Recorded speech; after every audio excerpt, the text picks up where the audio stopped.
where politics meets real life. We break down state and federal issues, showing how policy shapes everyday Americans. Engaged, balanced, and informative. That's our promise. And I'm your host, Mikkel Jenkins. And we know there's been a little lapse since we last spoke to you all. I know that was last Wednesday, our last live recorded episode. So we are going to be giving a extensive update on everything that's happened from that past Wednesday, which was April 22nd to now. And we have Muhammad joining us here.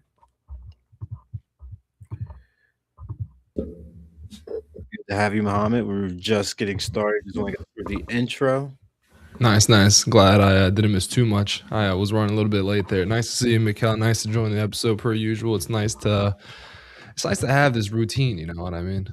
Yeah, no, no, it really is. And our hope our listeners enjoy this routine. And we have a lot to cover since we last spoke with additional updates on the U.S. Iran Israel war, along with what's going on with the U.S. Senate and the House with their legislative schedule. They have a lot that is going on the legislative front, and then we'll end off talking about some U.S. consumer and economic data, the White House Correspondents' Dinner shooting, and then as well finishing off with some court updates such as redistricting and some other cases as well. So, getting started with the U.S., Israel, and Iran war. So, the fragile ceasefire between the U.S. and Iran that began around April 8th is still holding, and the Israel Hezbollah truce was extended on April 23rd. We have not seen any new large scale strikes on Iranian territory this week. That said, tensions remain very much high. On April 22nd through the 26th, IRGC gunboats seized or attacked three container ships in the Strait of Hormuz. One vessel was heavily damaged, and President Trump ordered the U.S. Navy to destroy any Iranian boats that tried to lay mines. And American forces continue to enforce the naval blockade on Iranian ports. In Lebanon, as we know, there has been some form of a ceasefire, but Israel has struck more than 16 Hezbollah targets and issued a new evacuation order north of the Litani River. Hezbollah responded with drones that killed one Israeli soldier. Israel also moved an Iron Dome battery and IDF personnel into the UAE, deepening those ties between those countries. Reports from the ground actually indicate that Israel has conducted operations involving the destruction of homes and structures in a village located in southern Lebanon, which was a key sticking point in the obviously the Israel and Lebanon ceasefire, but as well as the U.S. and Iran ceasefire. And on one of the main terms for a deal to be made is for Lebanon to not be attacked anymore. But we are not seeing that as the IDF in Israel continues its genocidal onslaught on Lebanon. The Really IDF, not surprising if you've been following. ooh, I mean, never if you've just been surprising. watching what Israel's been doing. I mean, they'll like sign a ceasefire and then they'll immediately violate the ceasefire for their own good. I Yep. mean, we've seen that big time, especially with the whole Gaza ethnic cleansing situation, is that they're really just going about trying to get the international news and governance to like what they're doing, and then they go around just violate it, and then they try to play victim. I mean, it's Yeah. really been a frustrating thing from them, and it's clearly a part of the deal was no attacking Lebanon. Even the mediator, Pakistan, said, "Yeah, that was part of the deal." Yeah, literally, a very important cornerstone of the deal. And even when you look at Netanyahu, there were protests within Israel regarding his how he has been running the government and how corrupt he has been. His trial, I believe, has been set back again. But individuals within his own camp are starting to see the sands shift and are noticing that the public is going against Netanyahu, and that even some of the acts that they are committing, such as the IDF soldiers, they're having regrets about this. I've been seeing reports of IDF soldiers stating they know they have us killing children and women and children, and that these things haunt them Well, at just night don't do it then. sleeping. Don't do it then. I don't Exactly. And care. These people are I yeah, understand that you're just reporting on what's being said, and, we're here to also insert our own objective opinions on the oh, matter. yeah, But no one is forcing you at death threat to yeah. murder I was women and following children. No orders one. will not These work people are, like, at the flying drones in from, like, a Geneva video Convention. game joystick control room. They're Yeah, flying these bombs to blow people up, to shoot them down. They're killing, they're sniping children and women just for the fun of it. No one's forcing you literally. to shoot at these unarmed civilians. No one. You're doing it Well, it's because you technically, want well, to. you could say it's technically forced because there it's mandatory You for the the citizens to be in the military. So technically, you could say it is mandated by the state that But they then you're arguing that Israel has proceed a with those policy of actions. murdering women and children, which Yeah, is no, something the West 100%. doesn't want to admit. So it's either A, Israel has a policy to murder women and children, or B, these soldiers are acting on their own accord to murder women and children. Yeah, exactly, and it's gonna be the soldiers Now I don't that want to hear the will soldiers be in the complaining hot about it. seat.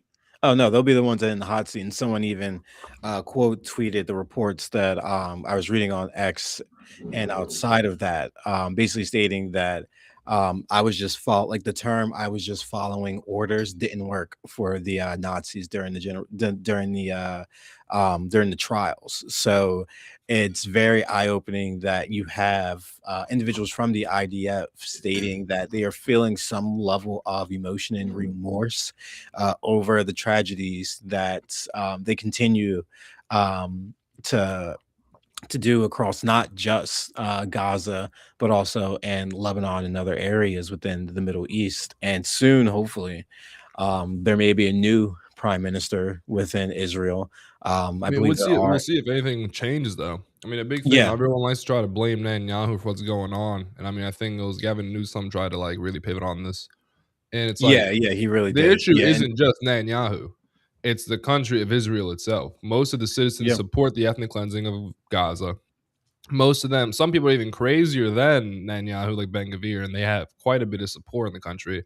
And so, not only is Netanyahu's party clearly pro-ethnic cleansing, and they have they're the second largest party in the whole Israeli government, but it's other parties who also have mass support, who are even crazier. yeah. So it's just like, even if we see the PM change, will anything actually change for the better? I would think so. If the PM does change, I would think if the PM changes, I think if obviously the PM changes and we have a Democratic president, I think that can change because you're going to have the party holding his or her feet to the fire when it comes to Israel. As we stated in our previous podcast, is now really gotten into the mainstream media in regards to decoupling funding from Israel or even dialing back funding from Israel in regards to the Iron Dome and even their munitions. So I would love to see that separation between parties and their allegiance to Israel because the allegiance is with the American people. Yeah. And I with mean, I all of think that that's really has, like, yeah, regardless of what the party is, I think really that's gonna what people are gonna be looking for in the coming years. Is yeah, like, because a lot of 100%. people voted for Trump thinking he had that America first mentality, and that's a big That reason was why wrong. so much of the youth has rebelled against him. I should not even rebelled, but just, learned their lesson after seeing what kind of a politician he is, and they, went Yeah, against him. the honeymoon phase was over basically. Yeah. Basically, after those 100 days, everything pretty much fell flat on its face, policy wise, realistically. Like even now, their immigration, like they're not doing no more raids. That is not happening. And it's being actively reported that deportations are getting less and less because this is not a focus point for them because they orchestrated the operations of ICE and Customs Border Patrol so negatively that they now have to drop this major topic or issue that Yeah, they were it running was on. major. A lot of people voted for them Yeah, a expecting them lot of to be people. so Yeah, strongly against, yeah, that strongly and the promoting what they actually said they were gonna do. like, sorry, I had pulled out my headphones by accident. Oh, You're fine. Can you hear me? They can't hear me now that the headphones on. Can you hear There we me? go. 1, 2? There we go. Yeah, yeah. Sorry, I just got some. Girlfriend got gifted beats from her dad because her grandparents didn't know how to use them, so that's why I'm now using them now. I'm So, sorry, that's funny. Didn't know but how to use, you just turned them on, connected the Bluetooth. It's the yes, yes, yes, yes. But with continuing on with what's going on in Lebanon, the IDF, of course, states that there are targeted actions against Hezbollah's infrastructure, which they're referring to the bombs and the removal of homes in that southern Lebanon village. And they stated that this included a raid where troops discovered a significant weapons cache, which included explosives, rifles, RPGs, grenades, and other equipment hidden inside a children's bedroom in a civilian home. Israel accuses Hezbollah of embedding military assets in civilian areas and violating the ceasefire. How much would I bet if you go through the forensics of those explosives and some things, it might come back with some idea of fingerprints. Now, you know I what's the funniest mean, thing about this all? Is that they've done this with like a lot of places they want to invade and cleanse out and use like politics as like a way of like defending what they're doing and like modern yeah. social what people agree with and will accept. And they did this in both Lebanon and Palestine, but they pulled out like an Arabic version of Mein Kampf, like an Arabic Mm, text of it with like an Arabic cover and right. everything. And they're like, we found this in the bedroom of a child in Gaza. Look at what they teach their children. I think I'm I like, I'm remember like, that dude, who is actually. buying Arabic versions of Mein Kampf to teach their children? Nobody. Exactly. Yeah. Nobody. I know so many Muslims. I know so many Muslims. Never once have I seen an Arabic. I didn't even know they existed. Like, I bet the factory that manufactures those is in Israel. Oh, 100%. And it's just, that that parallel that you really see to a lot of what the Nazis did back in Germany with the Jewish individuals. You're seeing a lot of that being portrayed on the Gaza and Lebanese people. And on the diplomatic side of things, Iran is pushing talks through Oman and Pakistan. They want the U.S. to end the blockade, pay compensation, and create new rules for the Strait of Hormuz. President Trump has called their proposal not enough, and hardliners in Iran's IRGC are making real progress difficult. And a new major concern coming out of this conflict is munitions depletion. I don't know, Mohammed, if you've read this report, but there is, I've read a bit about it, but fill us in yeah, on the details. the intense U.S. and Israel campaign, especially since late February, has burned through huge stockpiles. This includes over 1,000 Tomahawk cruise missiles, nearly the entire pre-war inventory, along with 1,000 to 2,000 air defense interceptors and thousands of other precision munitions. Analysts now warn that the United States is very much fully unable to respond to a major Chinese attack on Taiwan in the near term because of how depleted our munitions are. Replenishing these stocks could take anywhere from 1 to 6 years. This has sparked very serious discussions within the Pentagon and White House about adjusting war plans because we are running out of munitions, and only thing they're going to do is continue to ask Congress to foot the bill to the American people, and then once again, you'll see more and more additional cuts to your healthcare and social safety net, which is what this budget bill is all about. The 1.3 trillion Dude, that they are that thing trying was to push. massive. Yeah, Massive. 1.3 trillion that they're trying to push, the biggest increase ever in history. All because of a war started by Israel, and even U.S. officials have officially admitted that on their website. They admitted that this war was started by Israel at the request of Israel, and it seems that American citizens are not seeing the benefit of this war at all. Like every single Sunday, you see literally a article from Axios about some deal being made just to somehow apply some alleviation to the oil markets. It's just a cat and mouse game that this administration is going for with this whole Iran war. And I know for most wars, we have been in them for, longer than 6 weeks, years, decades, in some cases, and we're only at 6 weeks here. But the damage is truly deafening and deepening to a lot of Americans. And who knows if the United States can truly pull itself back reputational wise and resource wise to where we first were before this war started, because Iran and China, our two greatest adversaries, including Russia, are expanding their advantage on many footholds. So it's going to be It's not interesting to looking good see for us what's in that going to part of the happen. world.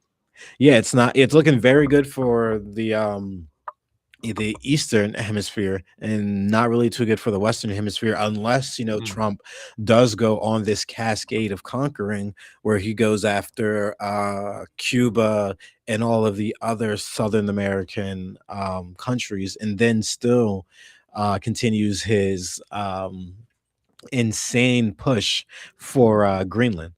And it's like it, it's no way, it's honestly, it's I feel like that has to be, it's that theory of that something the that's dead in the hemispheric water. split, basically, the true I would say reality of the Monroe Doctrine, where we just take care of what's on our side, and United States has our flag, and all of the Southern American countries, we have a flag up in Greenland, and we can basically sustain ourselves, basically.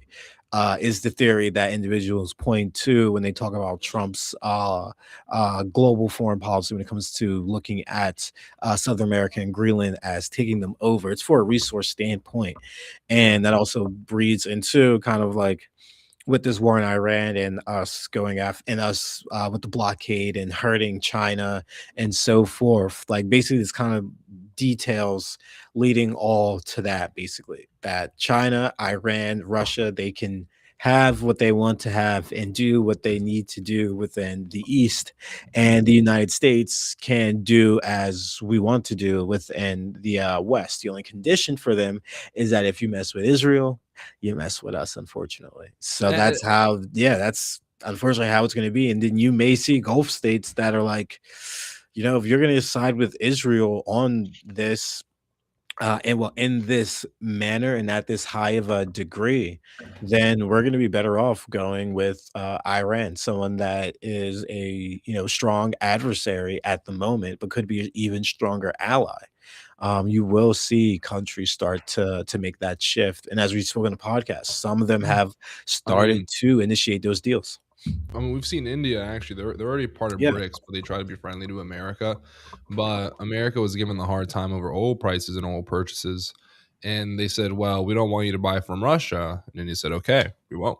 And then they said, "Well, we don't want you to buy from Iran either." Then he said, "Well, either we're buying from Russia or we're buying from Iran. We need to buy from one of those two. Like that's the easiest and most affordable way for us to get gas. We're Yeah. not going to stifle how we get gas just for your demands because you're America." And then we've also seen what's happening with the Gulf states being very what's the word I'm looking for? Blindsided almost. I mean, Saudi Arabia and some of the Gulf states really wanted this war, but they've been surprised at the lack of United States defense defending them. Yeah, I And mean, look at I re- Japan too. Yeah. yeah, and I mean we're looking at Western Europe now too. Spain has already been doing it. Italy's been making moves towards it, and Mhm. more where they're really just starting to branch off from the Israeli support. And once Western Europe goes, it's really just America. I mean, Yeah. Germany is the second biggest weapons partner of Israel. Israel about 30% of Israel's weapons come from Germany. The other 70% come from us, and so it's like a big idea of if they really just the house is starting to crumble. You know, it's just like the structure, just one rock starting to break there, another rock starting to break there, and then the overall, structure of the house just starts to crack and crumble. And I think that's really what we're seeing with the Israeli support buildup. And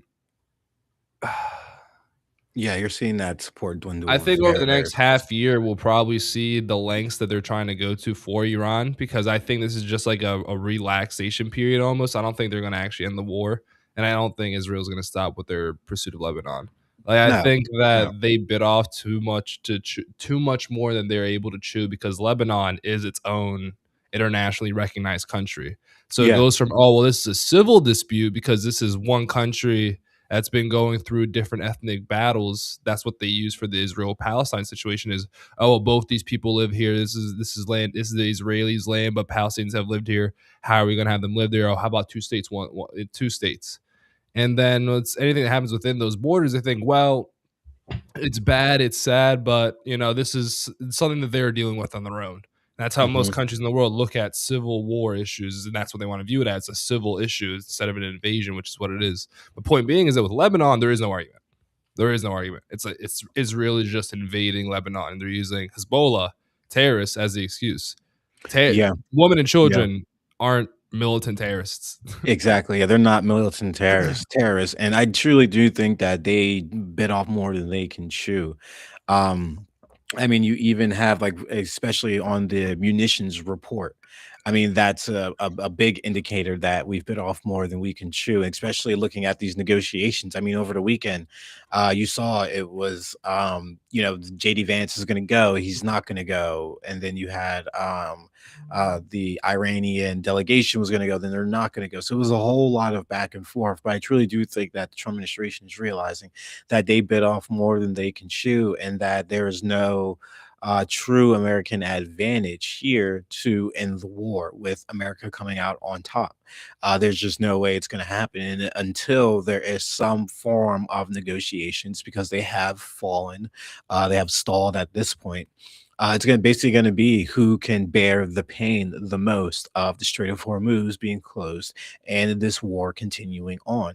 And I do believe that Iran will be able to stand the test of time, as they always have. And I think Americans, us in the States, are going to be feeling a lot of pain and hurt if this war drags on until the summer months, and especially in the winter months, once you start looking at energy prices and then factor in a lot of the legislation that Trump administration and the GOP and the House and Senate are actively pushing. And that's where we're going to go to next. In our next section, we are looking at U.S. Senate and House legislative schedule.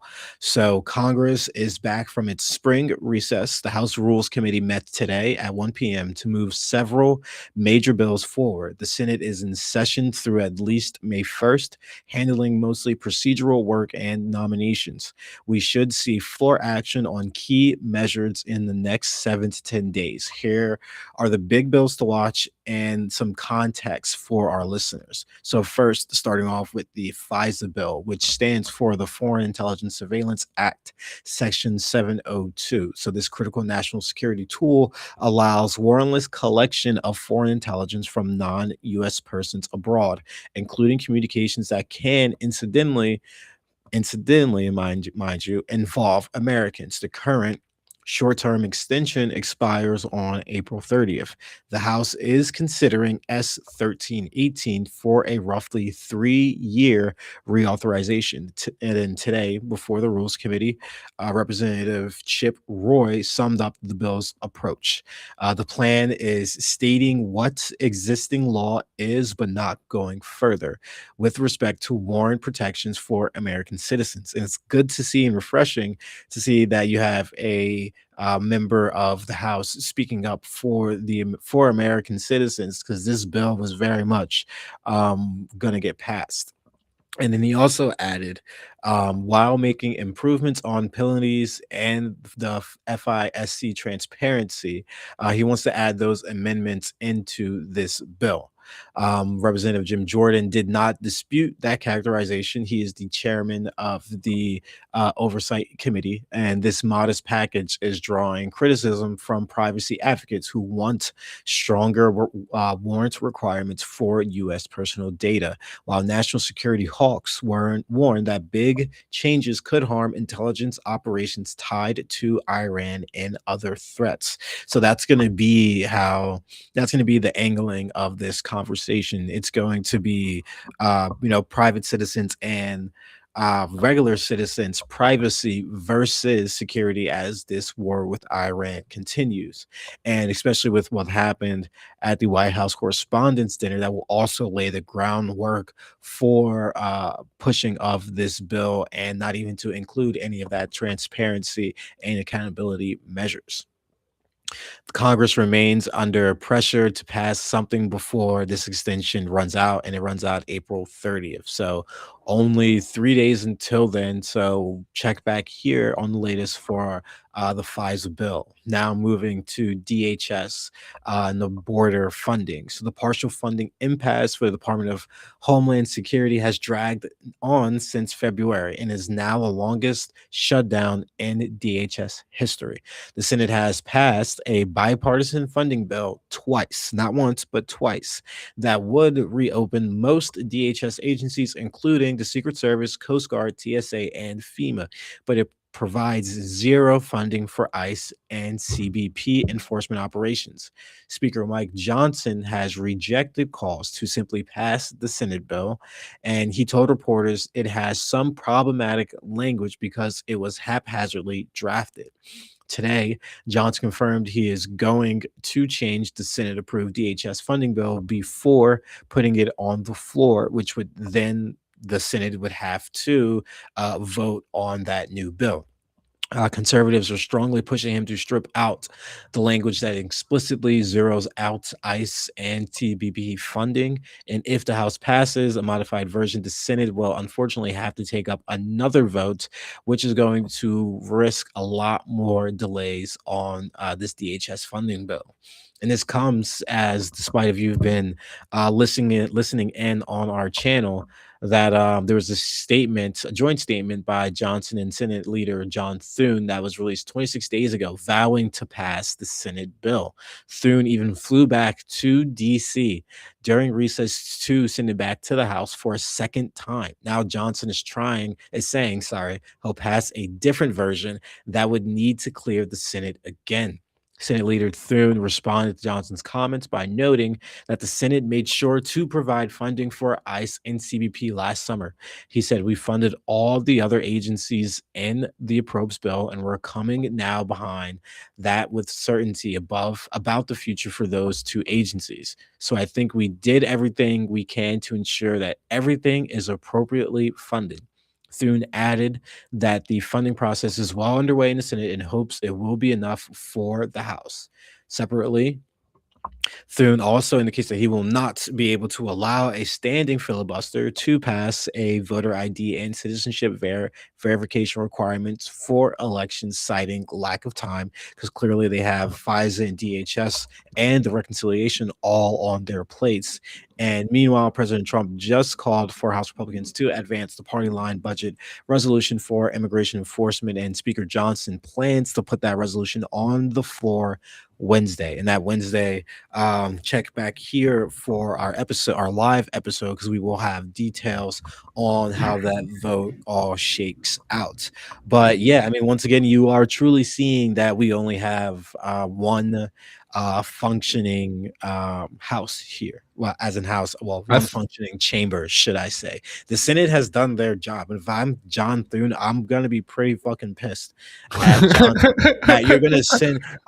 Dude, I sent the bill over to you twice, not once, twice, and you can't whip the votes to pass the bill because you wanted to have ICE and CBP funding. Like, dude, you're literally getting ready to lose the majority in almost both chambers come November. Just get it done with. Like, and you're gonna put this resolution up on Friday so that now the Senate has to reconsider.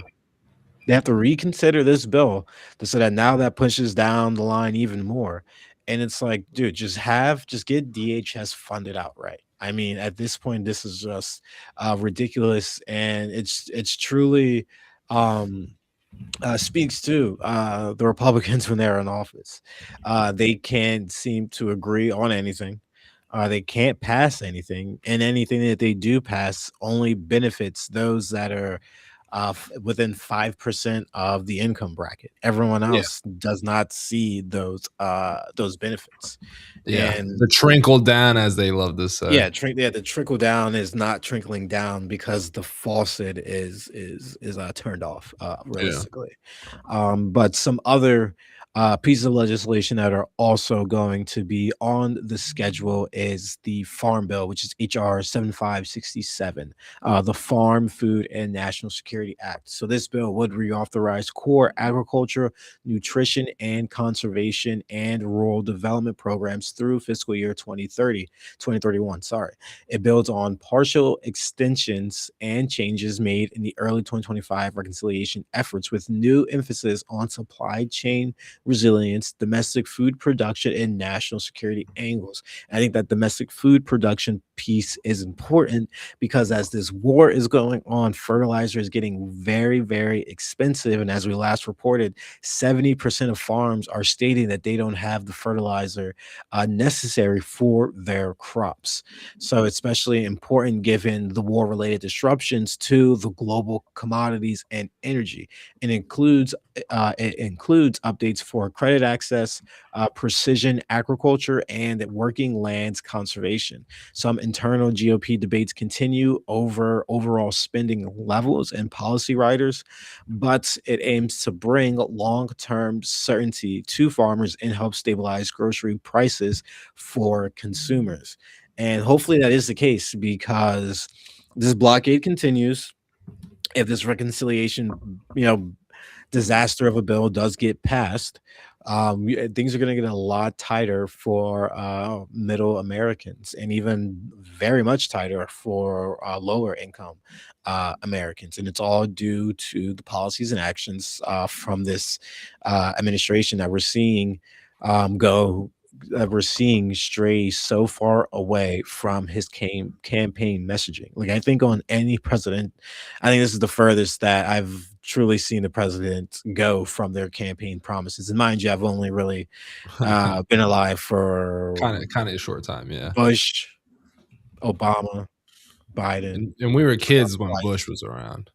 Like, Right, heck, yeah, we were but I kids still learned technically about even at when least still learned about Bush during like middle school, high school-ish. So, yeah. but like I would say like yeah, he's and plus Bush I would say a special case given Iran war, the precipice. I mean, sorry, He did a Iraq lot of war pretty in modern and history, all the pretty stuff for this. historical events as the president. Yeah, right. He had a lot of historical events. So he's an outlier in all of that, I would say, because his messaging had to change so much to meet the times. But President Trump is not meeting the times whatsoever, and he's definitely not meeting the times and the moment as we now are moving to US consumer and economic data with a middle class focus. So the University of Michigan's final April consumer sentiment reading came in at a record low at 49.8%, down sharply from March. Middle income families are pointing to higher gas prices, war uncertainty, and tariffs as their top concerns. And reminder, for those tariffs that we all had to pay for at the grocery store, at other stores that we've been to. Businesses are the only ones that are going to reap the benefits from the Supreme Court ruling Trump's illegal tariffs as unconstitutional, and inflation is expected to jump 4.7%. Retail sale numbers and the latest Federal Reserve beige book show nominal spending is up, but real growth is soft. Middle class households are clearly more price sensitive, and they are delaying big purchases. And we are seeing increased demand at food banks, and this is important, and it ties into the food bill and all really that's going on with this war. Everything realistically that is affecting the economy is pretty much tying to the effects of the war. And as you know, should I be mean, it's yeah, just the president has had so much sway. I mean, the stock market would already react to happenings within Congress and things like that that may affect the market and the businesses within it. But the amount of influence and power the current president has over how much it sways and more, I mean, I'd say it's largely because he ties his job performance to the market to itself. the market. Yeah, So as the long as market's the bad, then market's he's doing doing bad. and as long as the market's doing good, then he's doing good. And so like there's like a few things that I believe that we've seen him do just because it's in a rush to either like clamp down on, boost up the market prices or clamp down on increasing bond prices. And I think, I mean, his first term was much better than the second, but I think how he handled the COVID, jack down and crack up was a very good example. I mean, there was like a quick 20-25% drop in the market within a few months when COVID first kicked in, and then just like the overwhelming stimulus from the government made it stop the free fall, and it was looking pretty bad without that government stimulus. Without that government stimulus, COVID would have really wiped out the American economy. I mean, we saw that during the Spanish flu about 100 plus years ago. It really rocked the economy then too, but they didn't have as much stimulus that came in to save them, and that was a contributing thing that went into the Great Depression time frame. And the point being is that COVID, Trump was the president at the time. He was able to load the economy with much stimulus. And Hmm. during the beginning of COVID, then Biden came in during the second half of COVID. And then it's so when it came around to this time around, making sure the economy is doing well. I mean, he's always used the tariffs as that leverage tool. So now he's in a Always. position where it's like, well, he's losing the tariffs. He's trying to use them any way he can. And because he could announce the tariffs to like, contract the economy and then relieve them to boost up the economy. It was literally like bread and butter. If you knew when he was going to do it, like if you had that insider knowledge, you could make crazy money, and it was just there's been so many accounts. I'm not sure if you know this, Mikhail, but there's a I was gonna. soldier that was part of the battalion. Yeah, I was gonna. I was literally gonna bring that up. Yeah, a That's soldier who was a hilarious. part of That's the hilarious. mission to abduct Maduro bet $240,000, I believe. No, he won 240,000. He bet Oh, like I thought he 30 won like 400,000. he bet like 30, $40,000. And then it was like that they were going to abduct him on this specific day. And then yeah, I mean he was part of the crew that did it. And I'm like, is this guy gonna get can he get in legal trouble for this? Can he? Technically, yeah. I mean, it is sensitive information. You're making a bet with sensitive information. No, even if you have that information, it's But still not public. it's not insider trading though. But it's It's not not. public information that that operation was taking place. So technically, that's illegal. It's not public. Well, If it's not I public information, then so it that's does give you a illegal. competitive edge, but I wonder if they have the law for that specific occasion for prediction markets. Because they do for Probably. I gambling mean, markets, but prediction markets, the reason why you're allowed to do it so easily in most states is because because they're there's yeah, prediction markets, not gambling. yeah, It's and like a there's really loophole. no like framework for that level of oversight. I mean, I hope there will be some down the line because I know they I'll said say that I just there's honestly going don't to know be if there no is. more. Yeah, no, there's really not, but I know there's not gonna be any more like how in the case of Maduro, like on the capture things or any even like commanding a death of somebody, they're gonna stray away from that.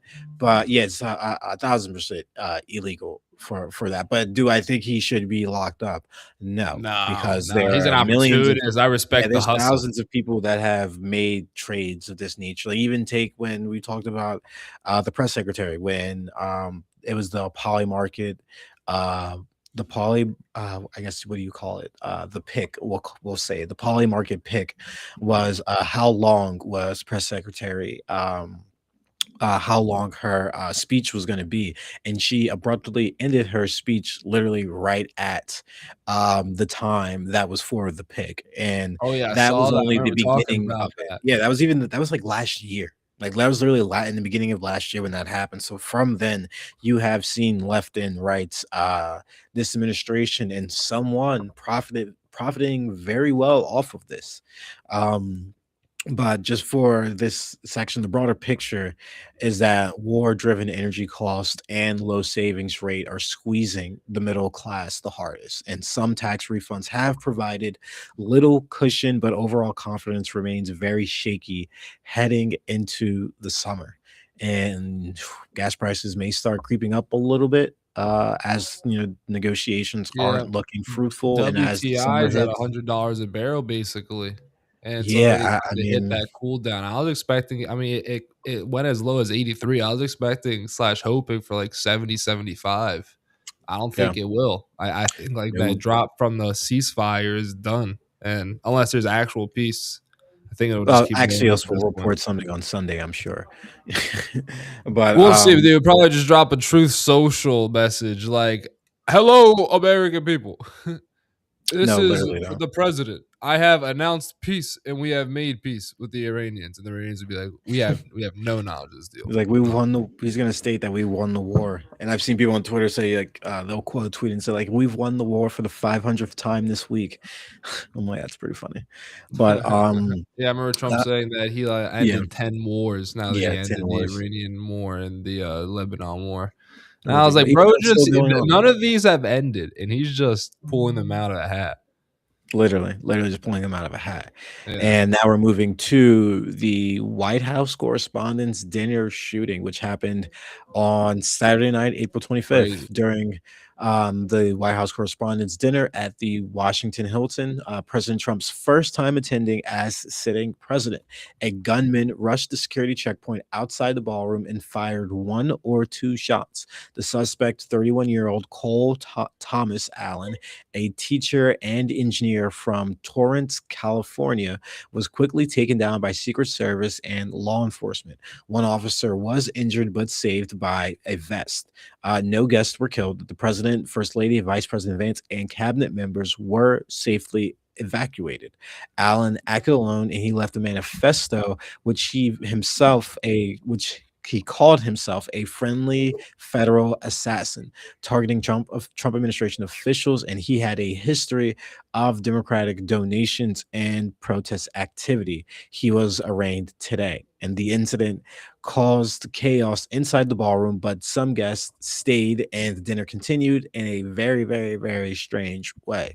It has intensified conversations about political violence and the Secret Service protection, because there are very numerous videos that were going out about how it was interesting that the Secret Service grabbed JD Vance first, Yeah. and then they grabbed President Trump. And as well, there were reports on Fox that they had someone on the phone who was there, who was talking, and they were basically like getting to the point that they were basically getting a signal from someone that something was going to happen tonight. I believe the Yeah, I individual had remember said hearing like about stay that fo safe, or like you should stay safe or something like that. It was someone's husband. I forget whose husband it was, but that the I actually listened to the audio, and as she's talking, it just cuts. Yeah. And obviously they Fox News just reported that, and it was 'cause yeah, it they just just say, unfortunately, like, with, news reporting, seems like we these things lost one. happen Yeah. and so forth. But I would have loved to hear what that full conversation was. And then there were also photos that came out to show that this shooter actually had on a IDF shirt in one of his pictures. An Kind of IDF interesting. shirt. Yeah, he had an Israel Defense Force shirt on in one of his pictures, which is very, very interesting. That But is however, I am glad that really no one was injured during all of this. But I am sad that Trump has used this to try to prop up his damn ballroom. I know, like, Literally I trying don't to get prop up his ballroom. I thought this would have been more of a case to like, a him trying to security issue, tie like, the it. ballroom gives us greater security in the White House. Like, no, it's a big open room where people are in. I feel like that's kind of not Literally, good for security. I mean, I wonder no, if it how funny it would be, or let's just imagine here. You know how funny it'd be if it was, an inside job for the sole reason of trying to rum up support for the ballroom and also trying to rally support against the Democrats saying they're violent, like a 2-in-1. you're right. Like, Or I mean, it it could be a seems 2-in-1. very It could like be for stupid the intergovernment. You know what it I could be mean? for the ballroom, and it could be to intensify more attacks and to give the more credence to allow boots on the ground for Iran. Yeah.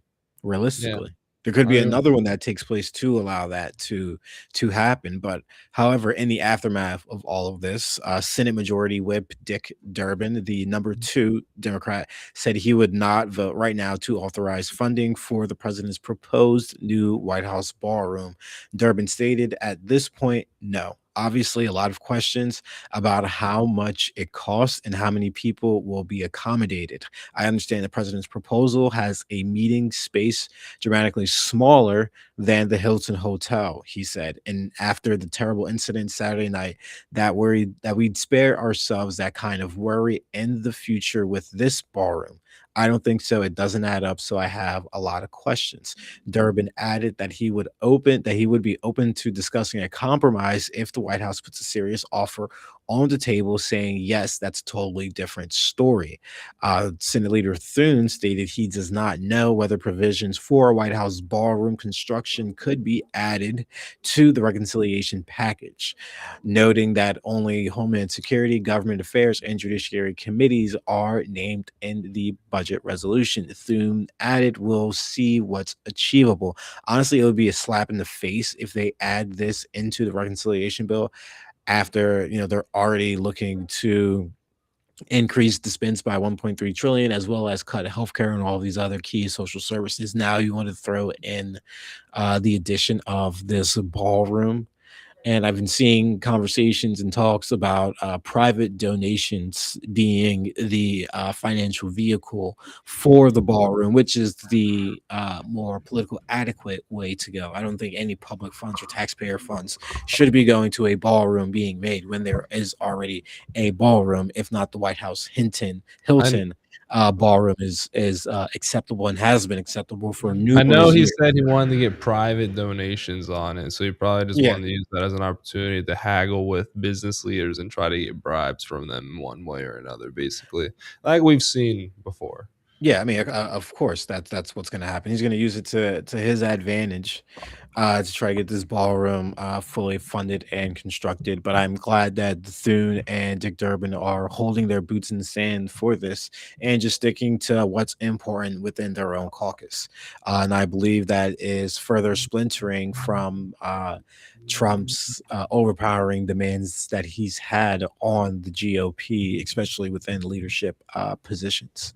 And lastly, for our last section, we're going to finish off with some court updates and redistricting battles. So these cases could shape control of the House and the 2026 midterms. As we last spoke, in Virginia, voters narrowly passed a Democratic backed constitutional amendment on April 21st that would let the legislature redraw congressional maps and bypass the bipartisan commission. That could flip up to 4 Republican seats. On April 22nd, a circuit judge ruled the referendum unconstitutional and blocked the results and issued an injunction. A short term win for Republicans, and Democrats immediately appealed. The Virginia Supreme Court had arguments today. It had arguments today, and the decision is pending, and this fight is likely heading to a higher court. In Texas, the GOP passed a favorable mid-decade redistricting map in 2025. A lower federal court blocked it last November as a racial gerrymandering. The U.S. Supreme Court stayed that block in December, so the new pro-Republican map remains in effect for 2026 while the case continues. This is a major ongoing advantage for Texas Republicans. And as we see with this redistricting battle, just like with the Trump administration with Iran, Republicans bit off more than they can chew because Democrats have won a lot of these redistricting battles. Virginia, which is a continuous fight currently in the courts, and then with Prop 50 in California, and I'm sure other states are going to follow suit as well. And Democrats had originally put up a bill. I think it was a few years back, about outlawing and prohibiting gerrymandering, and Republicans didn't want to vote for it. They didn't want to put it up. So now this is where we are. Gerrymander battles happening. All because Trump just felt like he was entitled to more seats, and then he led the theory on legal immigration and voters, them being voters, and how the Democrats are so tied to illegal immigration and voting within their states and districts. And you now see that they are dialing all of that back because they've done such a poor job with it. And you will continue to see the missteps in this administration, unfortunately, and it's not going to be at the benefit of the American people. So it's really up to Congress and the Supreme Court to have Americans' backs, and it seems like they are starting to in some shape and manner. Um, but that wraps up the latest here. Well, I And wanna say my yeah, opinion, I wanna say oh, my go ahead, opinion, go I ahead, wanna say go my ahead. Yeah, opinion. get in here. They I think the whole game of gerrymandering is really funny because you do see Republicans complain about it more often than Democrats. And I'm not just trying to say that to be biased, or it might be just because in the current time there's a Republican president, Congress, and how I mean Congress in general. But I one thing I wanted to talk about is how Texas is becoming more and more purple, and Yes, it very much is. It's in play. Especially if like more Democrats like Tallarico keep coming up, that's not necessarily even difficult, to make it more blue because it's people who share ideas that the people of Texas would like to hear and benefit from, delivered in a message that they like, in a format they like, and how the gerrymandering generally works is you really try to, for example, say it's like a 10 Republican, 4 Democrats seat area and state, and they want to take 3 of the Democrats state seats to make them basically Republican. They have to dilute the voters they have that are steady Republicans into other districts to try to offset the amount of Democrat voters in those districts. So they go ahead and use that as like the way of how they make these maps really. And then it's up to them to be able to argue and show like, oh, this isn't based off of any outstanding data. This is just based off of what we think is best for, the community and like the state, the voters. And so, like, say they have like 3 strong Republican seats, and they Yeah. want to try to, and they're near or far. This is when you get those wacky gerrymandering maps if they're farther from these areas. So they take like a strong district and then dilute that into like a weak Democrat district, a weak of the opposing party district, or a strong Yeah. of the opposing party district. And then so they can mesh those voters and then you try to make a seat for themselves in there. It's like those like crazy roundabout maps where it's like tiny stretches of map of like of district all Yeah. over that little area. I was gonna That's why say those things happen. Philadelphia is Yeah, very much gerrymandered, it's and I crazy. mean, when I worked in the Philadelphia State House and, I was there in 2020, and that was when the redistricting was happening Yeah, then. And there was actually a commission that the representative that I worked for put together, and actually ended up putting 2 Democratic members of the House in the same district. So then they ended up having to run against each other, unfortunately. And that's the same thing how Jasmine Crockett got her seat. yeah, Her seat was made from gerrymandering. So yes, there are various ways it can be used, and I do think it should not be used in that manner. But especially since there have been leaks from the Supreme Court that they seem to be poised to remove Section 2 of the Voting Rights Act, and that relates to racial voting districts. So if that goes, you will see a lot of these states relooking at redistricting in a whole different way, in a whole different context that will fit the new Supreme Court's ruling, depending upon whatever that is. And it could be good or it could be bad for minorities within this country. But yeah. I mean, we'll see how they go about it and how it allows Congress, I mean, not Congress, but like state Congresses, I should say, to really bottle down the districts yeah, in their states. Yeah, I think that would be one of the more interesting, definitely one of the more interesting cases to see how it gets voted on. I know Clarence yeah, yeah. Thomas is already against it.